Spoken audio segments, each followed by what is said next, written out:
Welcome to video lecture series on design of reinforced cement concrete.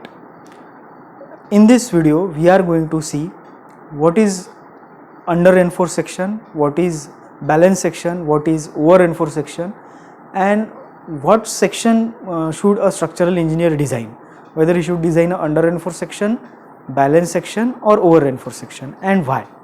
Okay, so let's start with under reinforced section. Now in previous lecture we have already seen कि XU क्या होता है, XU max क्या होता है, right. उसके बाद हमने देखा था कि परसेंटेज ऑफ स्टील कैसे निकालते हैं या PT लिमिट क्या रहता है, right. So depending upon the value of XU and XU max, also depending upon the value of PT and PT limit, we will decide whether the section is under reinforced or over reinforced. So in case of under reinforced section, how to identify under reinforced section? When XU is less than XU max or when PT is less than PT limit, the section is known as under reinforced section. अब under reinforced section में actually क्या होता है वो देखते हैं. तो कोई भी स्ट्रक्चरल एलिमेंट जब हम डिजाइन करते हैं, especially in RCC, it is a composite material, right? It is made up of concrete and steel. Concrete takes compressive forces whereas steel take tensile forces. And when it fails, what will happen? The strain will occur in steel and concrete both, right? What is value of maximum strain in concrete? Maximum strain in concrete means कहाँ तक वो strain resist कर सकता है, वो है 0.0035 तक, right. ये हो गया कंक्रीट के बारे में. यानी अगर वो स्ट्रेन 0.0036 हो गई तो कंक्रीट फेल हो जाएगा. सिमिलरली स्टील के लिए कौन सी वैल्यू दी है उन्होंने? स्टील के लिए वैल्यू दी है उन्होंने Fy अपॉन 1.15 ES प्लस 0.002. यानी अगर ये वैल्यू से वो इंक्रीज हो गया तो अगेन स्टील फेल हो जाएगा, राइट. अब अंडर रेनफोर्स सेक्शन में क्या होता है कि जब हम कोई वो बीम को डिफॉर्म करते हैं तो कंक्रीट में कॉम्प्रेसिव स्ट्रेसेस डेवलप होते हैं और स्टील में टेंसाइल स्ट्रेसेस डेवलप होते हैं अगर वो सैगिंग रहा तो, राइट.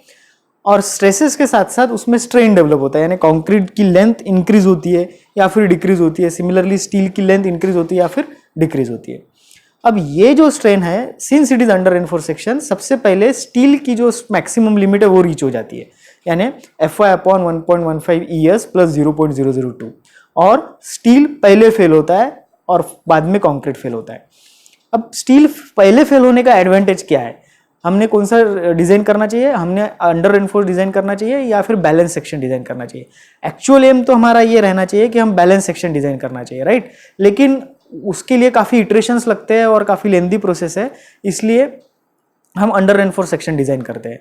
लेकिन हमारा अल्टीमेट एम रहना चाहिए कि हमारा जो सेक्शन है वो बैलेंस सेक्शन के काफ़ी करीब रहे, वो ओवर रेनफोर्स सेक्शन ना रहे. अब वो अंडर रेनफोर्स सेक्शन क्यों रहना चाहिए, राइट? The question arises. तो अंडर रेनफोर्स सेक्शन इसलिए रहना चाहिए कि अंडर रेनफोर्स सेक्शन में सबसे पहले कौन फेल होता है? स्टील फेल होता है, राइट. और स्टील का जो फेल्यूर है वो इलास्टिक टाइप का है, वेयरएज कंक्रीट का फेल्यूर कैसा है? ब्रिटल टाइप का है. अब इलास्टिक फेलियर कैसे आइडेंटिफाई करते हैं हम? कि इलास्टिक फेलियर में पहले काफ़ी डिफॉर्मेशन होता है, काफ़ी लेंथ इंक्रीज होती है और फिर बाद में वो फेल होता है, जस्ट लाइक रबर. अगर आप रबर को देखोगे तो रबर बैंड पहले लेंथ उसकी इंक्रीज होगी और बाद में वो टूटेगा. लेकिन अगर आप चौक लेते हो, चौक एंड कॉन्क्रीट हम कोरिलेट करते हैं कि concrete as a chalk, right. तो chalk is also brittle material like concrete. Chalk को अगर आप बेंड करने की कोशिश करोगे तो वो बेंड होता है क्या? नहीं, वो डायरेक्ट टूट जाता है.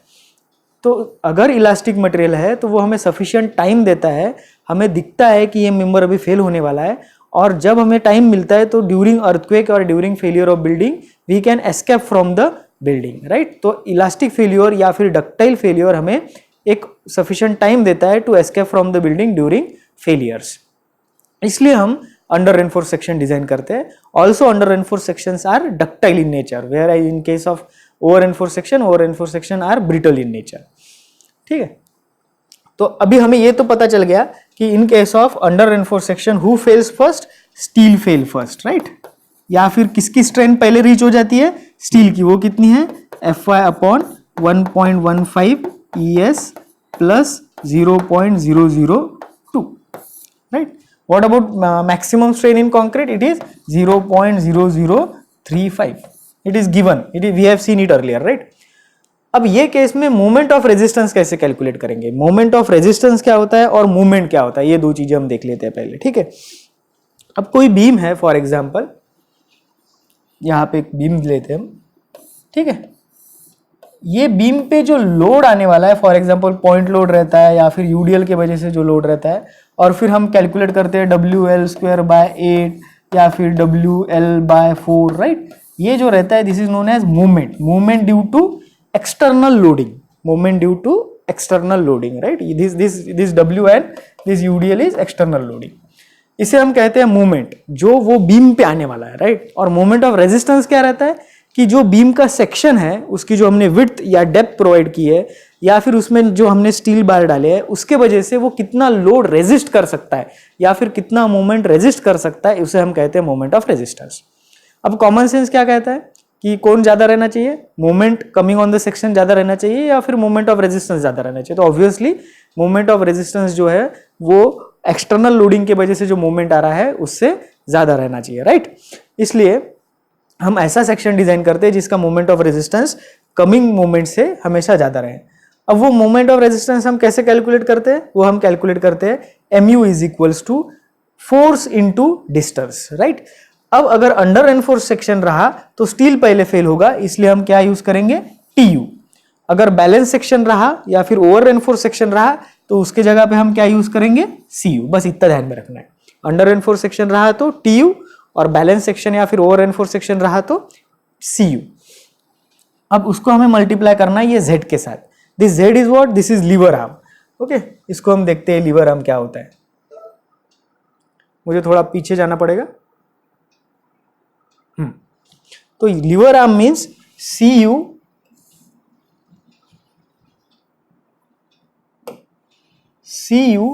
और TU के बीच का जो डिस्टेंस है that is known as lever arm. फिर ये कैसे कैलकुलेट करेंगे हम, तो ये D पता है हमें, this D is known to us, also this distance is known to us which is 0.42 XU, right. So D minus 0.42 XU, that is nothing but Z. Z is known as lever arm. इसको इसके साथ multiply कर लेंगे हम and then we will get MU. Now we will see balance section.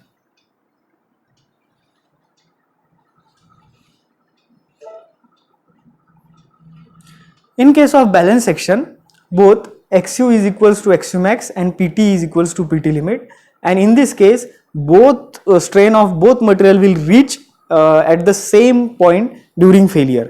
दोनों की भी limit एक साथ रीच हो जाएंगी, राइट। और उसके लिए हम फॉर्मूला क्या रहेगा, CU इंटू Z। तो CU का फॉर्मूला क्या है, 0.36 XU इंटू B। सिर्फ यहां पे आपको ध्यान में रखना है कि XU max यूज करना है instead of XU, okay. Similarly यहां पे भी XU max यूज करना है इंस्टेड ऑफ XU, ओके।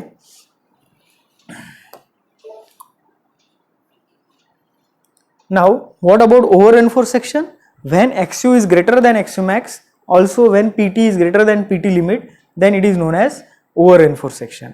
और over reinforced section हम जनरली अवॉइड इसलिए करते हैं क्योंकि उसका जो नेचर ऑफ फेलियर रहता है वो ब्रिटल रहता है। उसका भी MU कैलकुलेट करने के लिए हम सेम फॉर्मूला यूज करेंगे जैसे हमने बैलेंस सेक्शन में यूज किया था, CU इंटू Z, ओके। अब हम देखते हैं कि ये जो मोमेंट ऑफ रेजिस्टेंस है इसकी लिमिटिंग वैल्यू कैसे कैलकुलेट करना है, ठीक है। तो XU का फॉर्मूला आपको पता है, XU का फॉर्मूला, सिमिलरली XU मैक्स का फॉर्मूला पता है, ठीक है। अभी हम माइल्ड स्टील ग्रेड कंसीडर करते हैं।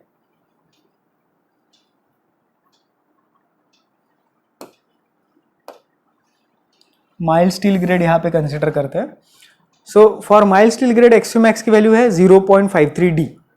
MU लिमिट का फॉर्मूला हमें पता है 0.36 XU max by D 1 minus 0.42 XU max by D BD square into FCK। अब यहाँ पे जहाँ पे XU max है वहाँ पे हम ये वैल्यू रिप्लेस कर देंगे और बाद में आपको वैल्यू मिलेंगे MU limit is equals to 0.149 FCK BD square। इसे ही हम कहते हैं RU लिमिट ऑल्सो, 0.149 को हम RU लिमिट कहते हैं और ये जो 0.149 है इसे हम कहते हैं Q FCK BD square। तो ये Q की वैल्यू यहाँ पे दी है। अगर 250 स्टील है तो 0.149, अगर 415 का स्टील है तो 0.138 और अगर 500 का स्टील है तो 0.133। आप भी कैलकुलेट करके देख सकते हो। अगर आपने XU max की वैल्यू ली 415 के लिए तो वो वैल्यू आप यहाँ पे पुट कीजिए और आपको ये आंसर मिलेगा 0.138। अगर आपने 500 की वैल्यू ली तो आपको आंसर मिलेगा 133। ये एग्जाम में भी पूछा जाता है, ये स्टेप्स आपको फॉलो करने हैं, ठीक है।